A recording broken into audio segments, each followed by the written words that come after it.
আচ্ছা, আমি কি সত্যি একজন মানুষ? না রে ভাই, আমার ভেতরে আরো তিনজনের বাস।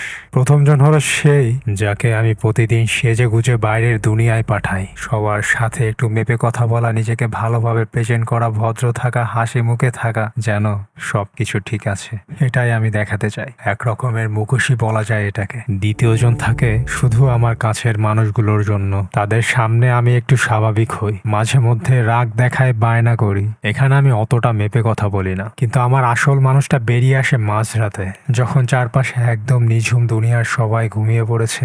যখন আমি একা নিজের মুখোমুখি হই কিংবা স্রষ্টার সামনে নামাজে গিয়ে দাঁড়াই। ওই নির্জনতায় কোনো লুকোচুরি চলে না, কোনো অভিনয় চলে না। সেখানে জমে থাকে আমার অনেক ভয়, কিছু না পাওয়ার স্বপ্ন, আর নিজের করে ফেলা ভুল বা খারাপ কাজের অনুশোচনা, যা লজ্জা আর ভয়ে সমাজ বা পরিবারের কাউকেও কোনোদিন বলা হয়ে ওঠেনি। ওই নিঃশব্দে দাঁড়িয়ে থাকা আসল মানুষটাই হচ্ছে সত্যিকারের আমি। দুনিয়ার মানুষ তো আমার বাইরের চাকচিক্য হাসিটা দেখে আমাকে চেনে, কিন্তু আল্লাহ বিচার করেন আমার একদম গভীরে ওই লুকিয়ে থাকা মানুষটাকে, আমার আসল নিয়তটাকে।